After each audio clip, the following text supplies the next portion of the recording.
You ever stop and think, am's becoming a millionaire just, I don't know, a pipe dream for most of us? Hmm. Like you need to win some golden ticket or, inherit a fortune. It can feel so incredibly distant, right? No, absolutely. It feels like this huge, unattainable goal sometimes. But what if that milestone was actually closer than we think? Hmm. And the path wasn't some like mythical quest, but maybe a set of clear strategies we could actually use. Well, that's exactly the territory we're exploring today. We've got a really insightful set of ideas here, outlining 10 surprisingly practical ways to, build $1 million net worth. Okay. And we're definitely not talking about lottery wins or being an overnight sensation. These are presented as pretty grounded approaches, really built on consistent effort and smart decisions. Right. Okay, so think of it maybe as a toolkit, Hmm. like 10 different potential engines you could build or get involved with. That's a good way to put it. A toolkit. Yeah, the material we've been looking at lays out a really diverse range of approaches. So hopefully there's something in here that clicks with your skills or, where you're starting from, maybe even what you enjoy doing. Exactly. Something for different situations. So let's dive in. First up on the list, building a scalable business. Okay, let's unpack what scalable really means here, because it's got to be more than just like growing bigger, right? Absolutely. Yeah, at its core, a scalable business model is one where your capacity to earn isn't really limited by the number of hours you personally put in. Ah, okay. Decoupling time and income. Precisely. It's about creating a system, a system that can serve more customers or generate more revenue without needing a proportional increase in your direct input. The source highlights some great examples. Maybe developing an app that thousands can download, Right. or creating a digital course you sell repeatedly, building an e-commerce store that's always open, or even setting up a service agency where you leverage a team. So it's that fundamental shift, isn't it? From being in the business, doing the work, to working on the business, designing it to run well, even when you're not personally touching every single transaction. Exactly. The source had a really concise way of putting it. I thought it was great. I don't just want a job, I want an engine. Yeah. That really sticks with you. It does. It frames it perfectly. And what's interesting is that these models often create recurring revenue streams, or they let you serve a huge number of people with like a finite amount of initial work. That leverage is just key for significant growth. Yeah, that makes sense. Yeah. What are some of the common sticking points, though? I mean, what trips people up when they try to build something truly scalable? That's a really good question. I'd imagine, well, one of the biggest is probably the upfront investment, right? Not just money, maybe, but time and resources to actually build that engine. Yeah, developing the app, creating the course. Exactly. Or setting up the whole online shop infrastructure. And then there's the challenge of actually reaching enough people, getting customers Mhm. to make it all worthwhile. Right, you need the engine and the fuel. Precisely. You need both a solid foundation and a good strategy for reaching your audience. Okay, engine building, definitely a powerful concept. Now, let's shift gears a bit. Something that might seem more straightforward, maybe, but with a really crucial element. Investing consistently and just letting time do its thing. Oh, yes, the magic of compounding. This is where that often underestimated power of compound interest really comes into play. Often underestimated is right. Yeah, the source really emphasizes that even, relatively modest regular investments, think stocks, bonds, maybe real estate, given enough time, they can grow exponentially. It starts slow, almost invisibly at first. Hmm. But the source notes that the growth can become really quite rapid over the long haul. It's so easy to get impatient, though, isn't it? Especially when you're starting out and the numbers just don't seem to be moving much. Totally. But the example the source gives, it really hits home. Like $500 a month invested, say, at a hypothetical 10% annual return. Yeah. Potentially reaching $1 million in about 30 years. Yeah. That really shows the long-term power, doesn't it? Just sticking with it. It does. It's powerful. What are some of the biggest challenges people face, you think, in staying consistent with investing over that kind of time frame? 30 years is a long time. Oh, definitely. One huge hurdle is often emotional, right? Resisting the urge to bail out when the market drops or trying to chase those quick, risky gains. That's fear and greed. Exactly. And another is just maintaining the discipline, to save and invest regularly month after month, especially when life throws unexpected expenses at you. That's why that quote from the source is so good. I'll wait to get rich, but I won't wait to start. I like that. It's all about prioritizing the process, the habit, over wanting that immediate big win. That makes perfect sense. Yeah. Okay, number 3 on the list, another really interesting idea. Creating a digital product once and then being able to sell it. Well, essentially forever without limits. Yeah. That sounds like incredible leverage. It truly is. Digital products, they have huge advantages, mainly because of their really low overhead and high potential profit margins. Right. Once you've put in the time to create, say, an ebook or an online course, maybe some software or even just some templates, the cost to sell each extra copy is practically zero. Negligible. Yeah. And the source gives this compelling math.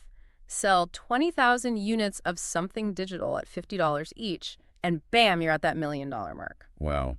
20,000 sounds like a lot, but at $50, it's doable. Yeah. Depending on the product. It is, especially with the reach of the internet. Yeah. What kinds of skills or knowledge do you think work particularly well for creating successful digital products? Good question. I'd imagine expertise in a specific field is key, Mhm. or practical skills that other people really want to learn, maybe even unique hobbies, if you can package that knowledge well. Yeah, turning passion into product. Exactly. It's about finding something you know well that, a decent number of people would actually pay for. And I really like the mindset the source tied to this one. If I can help 10,000 people, I can hit 7 figures. I like that too. It reframes the whole wealth creation thing as just a direct result of providing value, but at scale. Exactly. It really highlights that by focusing on making something truly helpful or informative and then making it accessible digitally, significant financial rewards can follow almost as a byproduct of that value creation. Okay, makes sense. Now let's talk about something a bit more tangible. Owning real estate that actually generates income. We're not just talking owning your own home here, are we? Well, no, not just that. We're talking strategically acquiring properties. Real estate, as the source points out, can be this really powerful dual engine for building wealth. Dual engine, how so? Well, first, it can provide consistent rental income, right? That creates ongoing cash flow. And second, it also has the potential to increase in value over time appreciation, building your equity. Gotcha. Income and growth. Exactly. And the source mentions a few different strategies, things like house hacking. Which is renting out rooms or units in your own place. Yeah, exactly. Or flipping properties for a profit, investing passively in real estate investment trusts, REITs, or even just owning land for future development or appreciation. Lots of angles. And the example here is pretty compelling too. Owning, say, 5 properties that each net $1,500 a month in rental income. That could potentially lead to over $1 million within maybe a decade, especially when you add in property value going up. Yeah, it showcases that potential of recurring income from, real tangible assets. So if someone's looking to invest in income-generating real estate, what are some of the key things they really need to keep in mind? It's not totally passive, is it? Oh, definitely not entirely passive, no. Due diligence is absolutely critical. You have to understand the local market, property management, whether you do it yourself or hire out, potential maintenance costs, financing options. There's a lot to consider. Right. And the associated mindset here is great. I want assets that pay me in my sleep. That really captures the goal, right? Building those passive income streams that aren't directly tied to your active work hours. Pay me in my sleep. Love it. Okay, let's move into the realm of personal branding. This feels super relevant today with social media and everything. How does building a personal brand actually translate into potentially $1 million?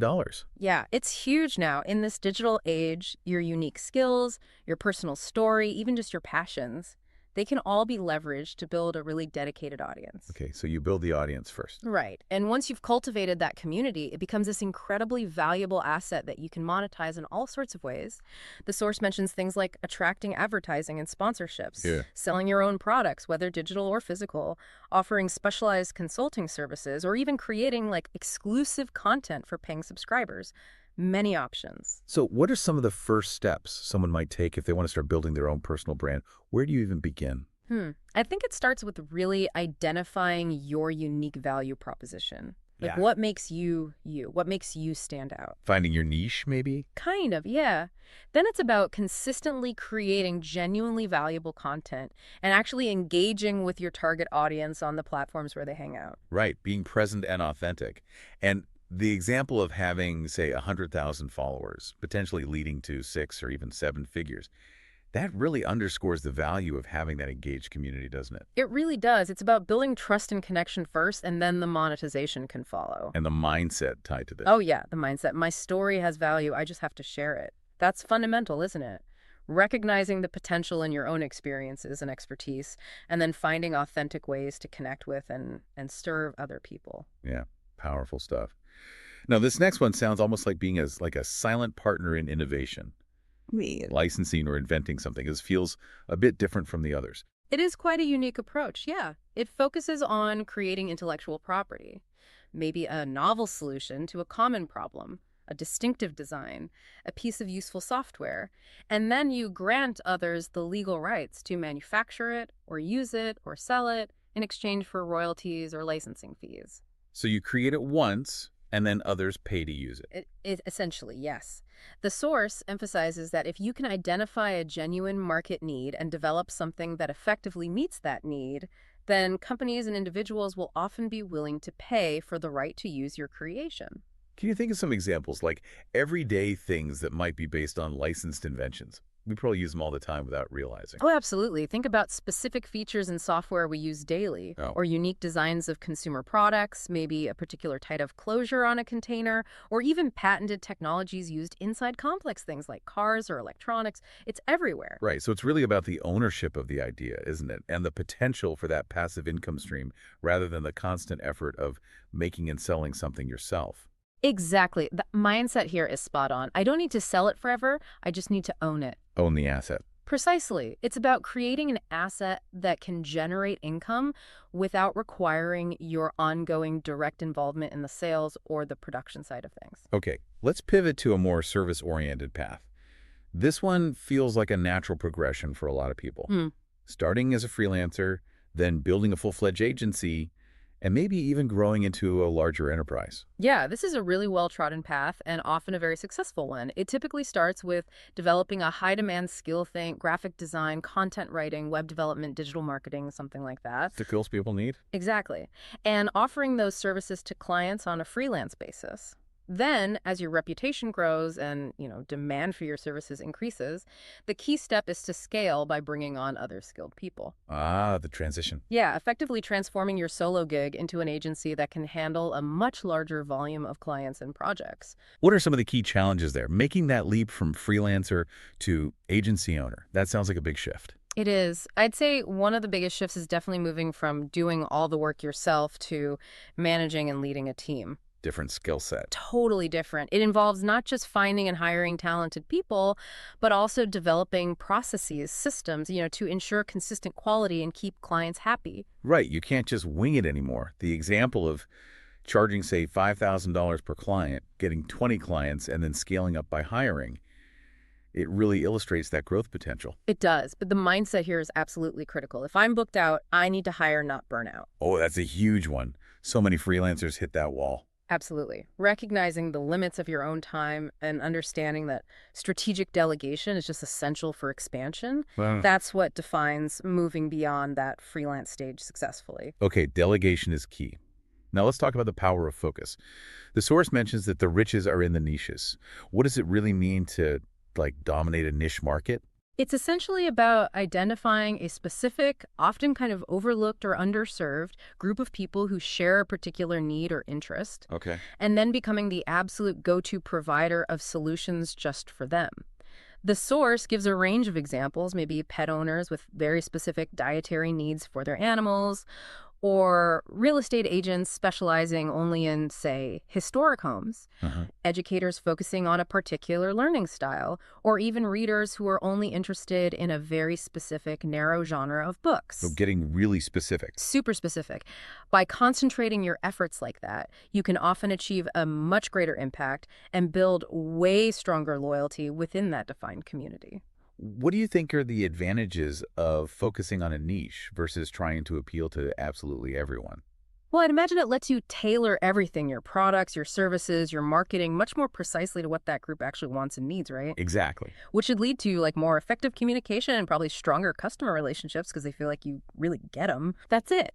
And the mindset fits perfectly. Narrow focus, wide impact. It really captures that potential for having significant influence, but within a very targeted area. Makes sense. By deeply understanding the needs of that specific niche, you can position yourself as the expert the authority. Right. And often you can command premium pricing for those specialized offerings because you're not competing with the generalist. Okay, meeching down. Got it. Let's move on to a strategy that feels like it involves a bit of maybe opportunistic thinking. The art of flipping and reselling strategically. This sounds like finding hidden value somewhere. That's precisely the idea behind it. It's really about capitalizing on arbitrage, basically, Yeah. identifying differences in price for the same or similar items across different markets. Buying low, selling high. The classic model, yeah. Or finding opportunities to significantly increase the value of an underpriced asset before you sell it. The source gives diverse examples, sourcing and reselling thrifted clothes or furniture online, Right, people do that all the time. or buying and reselling cars, collectibles, valuable domain names, or even entire small businesses. It can operate at different scales. So what kind of skills or personality traits do you think are essential for someone to be really successful at flipping and reselling? It seems like it takes a certain knack. It does. I'd imagine having a really keen eye for value is number one. Good negotiation skills are probably crucial too. And a solid understanding of the market for whatever items you're dealing with, knowing what things are worth and where to sell them. The example of needing to flip maybe 2,000 items with an average $500 profit to reach $1 million, that highlights the potential volume involved. It's a lot of flips. It is, but it also underscores the need to consistently identify those profitable opportunities, and the mindset is so key here. Money is everywhere. I just need to spot the gap. I like that. Spot the gap. Yeah, it's about cultivating that awareness of market inefficiencies. Seeing value where others might not requires a degree of market savvy, definitely, and the ability to recognize undervalued assets or unmet demands. Okay, spotting the gap. Finally, let's discuss a path that might actually be the starting point for many, many people. Working a traditional job, but strategically using it as a foundation, a base camp for wealth accumulation. Right. The source really emphasizes that you don't necessarily have to quit your current job to pursue millionaire status. You can absolutely use it as a tool. Okay, yeah. Well, it stresses the importance of being really intentional with the income you do have from that job. This involves prioritizing aggressive saving. Paying yourself first. Exactly. Exploring side hustles, maybe, to generate additional income streams on top of the job. And then, crucially, consistently reinvesting those savings and any extra earnings into appreciating assets, stocks, real estate, whatever fits your plan. Living below your means is absolutely fundamental here. Right, you need a surplus to invest. Yeah. So what are some effective ways someone with a regular job can actually maximize their savings and investment potential? Any practical tips? Sure. I mean, automating your savings is huge. Setting up automatic transfers so you don't even see the money. Taking full advantage of any employer-matched retirement contributions. That's basically free money. Definitely. And continuously looking for ways to increase your income, whether it's through promotions at work or growing those side projects. You shake sense. And the example provided, saving, say, $25,000 a year from your job, combining that with smart investing, maybe some growth from a side hustle, potentially leading to 7 figures in 10 to 15 years. That's a powerful reminder that a steady job can be a very viable springboard. It really can be. And I love the mindset associated with this one. My job funds my dream, not replaces it. That reframes it nicely. It does. It reframes the purpose of employment as like a means to a bigger financial end. It's about being deliberate with your finances and viewing your job as a tool to fuel those long-term aspirations. So, okay, we've walked through these 10 distinct pathways. Scalable businesses investing, digital products, real estate, branding, inventing, agencies, niches, flipping, using a job. As we reflect on all of them, what are the real underlying principles? What connects them all? Yeah, it's interesting. The source really boils it down to 3 core ideas, I think. First, consistent action is just paramount. Whatever path you choose, you have to keep doing it. Consistency. Got it. Second, having a well-defined strategy is actually more important than starting out with like a privileged background or a ton of money. It's the plan that matters. Strategy over starting point. Exactly. And third, the sooner you start, the better. Time is a massive factor, especially with investing, but really for building anything substantial. Start sooner rather than later. Yeah. So it seems it's less about luck or, having some huge initial advantage and much more about disciplined execution and having a thoughtful approach that's tailored to your own circumstances. 10 different routes, all potentially leading to a similar destination, $1 million net worth.